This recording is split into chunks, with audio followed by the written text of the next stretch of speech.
In terms of the meal that you cooked for the lunch, which is the subject of this trial, Yes. do you accept that there must have been death cap mushrooms in that meal? Yes, I do. And speaking globally, do you remember where the mushrooms that went into that meal came from? So all of the mushrooms that went into the meal. Right. So the vast majority came from the local Woolworths in Leongatha. Yes. And there were some from the grocer in Melbourne. That was actors voicing the words of defence barrister Colin Mandy and his client, accused murderer Erin Patterson.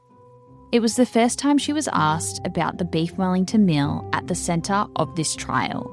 The first time she said there must have been death cap mushrooms in it. Her responses form part of her day-long testimony today. Testimony will break down this episode. I'm Brooke Grebert-Craig, and this is The Mushroom Cook. It's day 25 of Erin Patterson's murder trial, and I'm here with court reporter Laura Placella. It was another big day in court, wasn't it? Yes, Erin took the stand for the entire day. She was wearing a different outfit than she was yesterday. She was in a navy blouse with white polka dots on it, but she still had her hair out, and today she brought her glasses with her. In yesterday's episode, we wanted our listeners to hear Erin in her own words as she gave evidence for the first time. But in today's episode, we'll be providing more context around the topics that she was asked about. Yes, at the top of the episode, our listeners heard an exchange between Mr. Mandy and Erin today, where she was specifically asked about the lunch on July 29.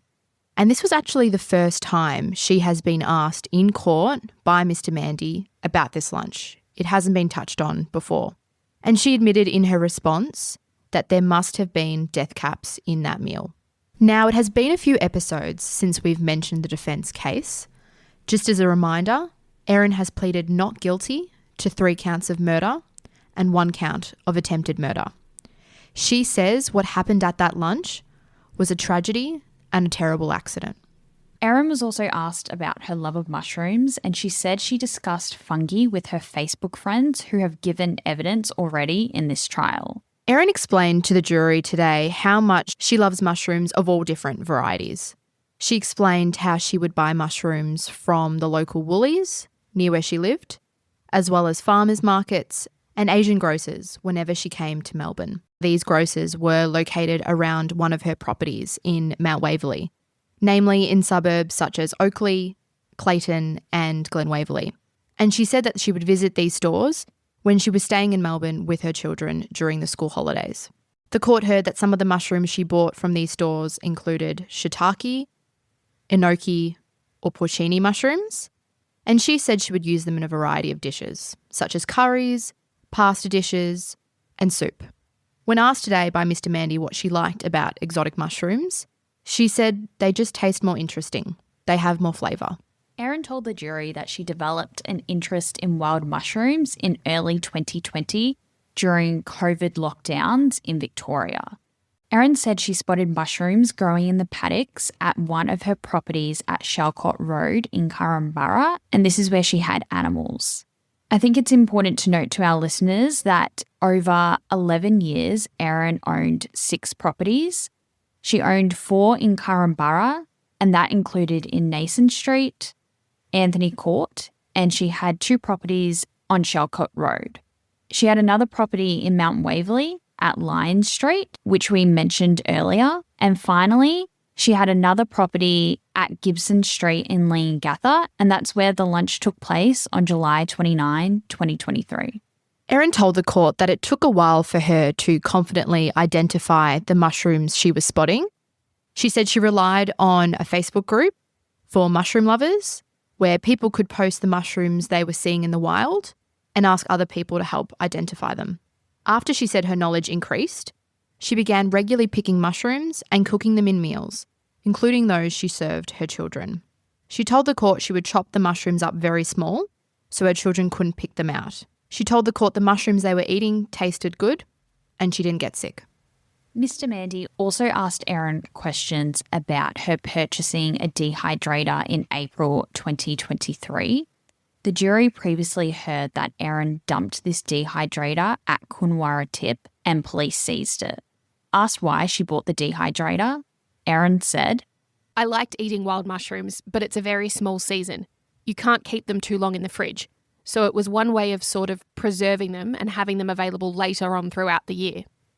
But it wasn't just for mushrooms. So I thought perhaps I could use it to preserve a whole range of things. Between 2020 and 2023, Erin said she foraged for mushrooms from a whole range of locations around where she lived in Leongatha and Curramborough. This also included picking mushrooms on some of the properties she owned.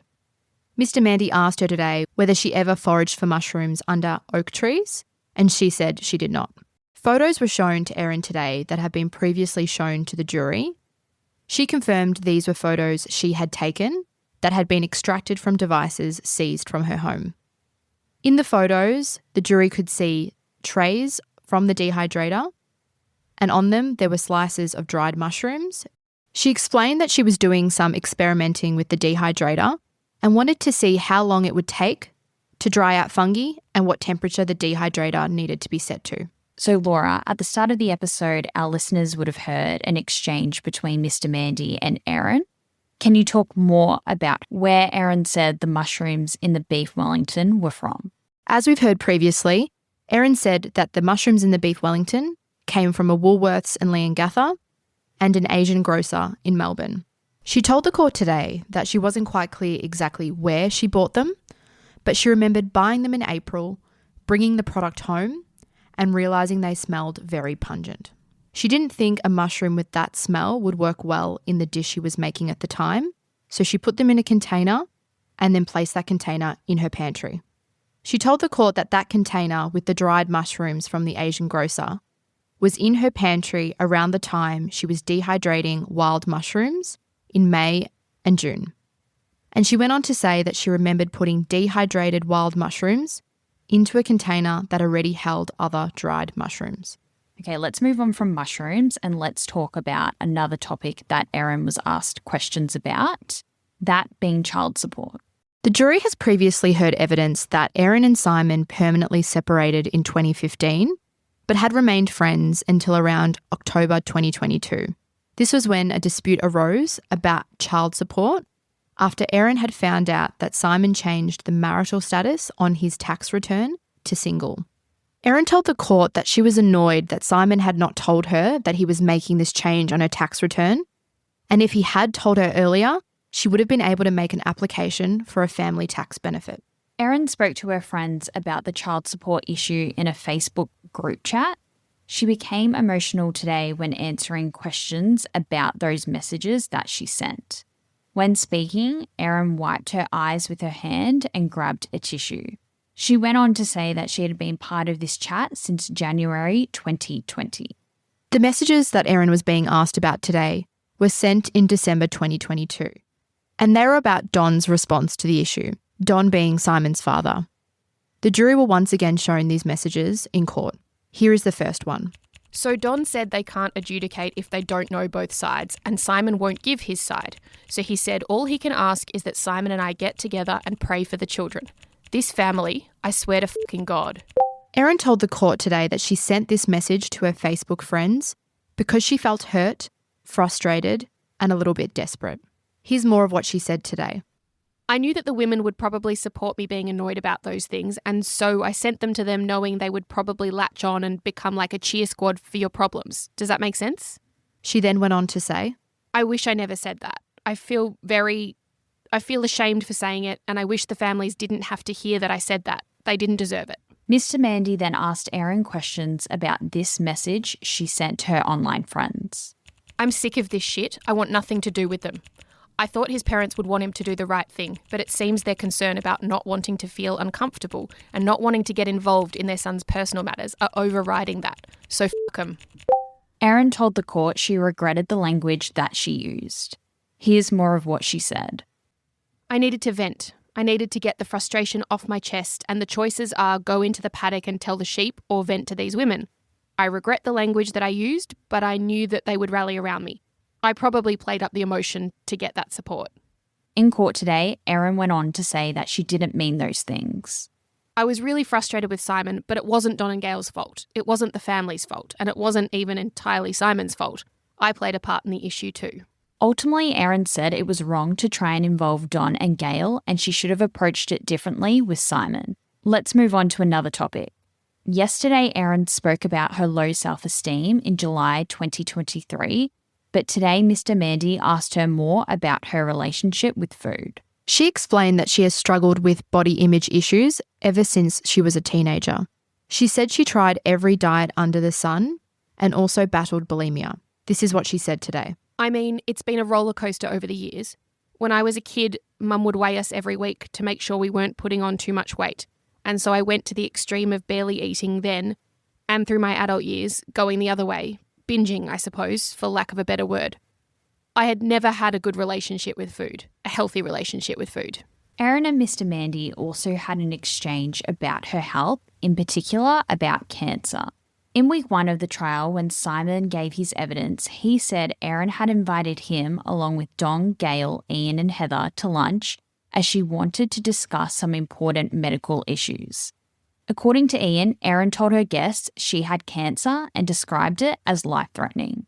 However, the defence have conceded since the beginning of the trial that Erin was never diagnosed with cancer, but have suggested that Erin only told the lunch guests that she had a suspected diagnosis of cancer. Here's her exchange with Mr. Mandy today. I want to ask you some questions now about your health over the years. The first question is, have you ever been diagnosed with ovarian cancer? I have not. Have you ever had a needle biopsy on a lump on your elbow? I've never had a needle biopsy anywhere. Were you worried about having ovarian cancer at any stage? Yeah, I was. I was quite worried about it at certain times. And the jury has seen some medical records from the end of 2021, Exhibit R. Yep. Where you went to the doctor and complained and suggested to the doctor that you might have ovarian cancer. Is that right? Yeah, I did do that. What were your symptoms? What was going on? I'd been having, for a few months by then, a multitude of symptoms. I felt very fatigued. I had ongoing abdominal pain. I had chronic headaches. I put on a lot of weight in quite a short period of time and had, my feet and my hands seemed to retain a lot of fluid. And what set me over the edge to actually go to the doctor was my wedding ring suddenly wouldn't fit. And so I took them to the local jeweller to be resized. And only a few weeks later when I picked them up, my hands had outgrown them again. So this was like a rapid thing that caused me concern. Now, the notes indicate this. Erin worries ovarian cancer, has been Googling her symptoms. That's right, yep. Is that what you had been doing? I had, yep. I consulted Dr. Google. Were there any other reasons apart from your own symptoms why you thought you might have ovarian cancer? Yeah, there were a few. I had a family history of it on both sides of my parents. I'd had an ovarian cyst myself in about 2002, and my daughter had an ovarian mass when she was a baby. Erin went on to say that her daughter's experience in hospital damaged her faith in the medical system, especially since they dismissed her concern about her daughter's ovarian mass. Erin also said she suffered chronic headaches and started Googling her symptoms, convincing herself that she had a brain tumour or a brain disease. To finish off, Laura, let's talk about the long queue that was outside Latrobe Valley Law Courts today. I believe some people were lining up at 6 a.m. News broke very late yesterday that Erin would be taking the stand in her own trial, so there wasn't much time for members of the public to get down to the courthouse in Morwell to hopefully snag a seat. But today people were very much prepared. Like you said, Brooke, they were arriving very early to get their spot in the queue. Yes, I think by 8 a.m. there were about 20 people in the line, and the doors to the courthouse don't actually open until 9 a.m. Not everyone got a seat at the beginning of the trial, which kicks off at 10:30 every day. But we will say that the staff at the courthouse in Morwell have been doing a great job of making sure everything's been running smoothly, considering that more people than usual are coming through the building. Yes, we definitely have to give a shout out to the security guards. They do an awesome job. And I think that's all for today. So we will be back tomorrow as Erin Patterson takes the stand for a third day.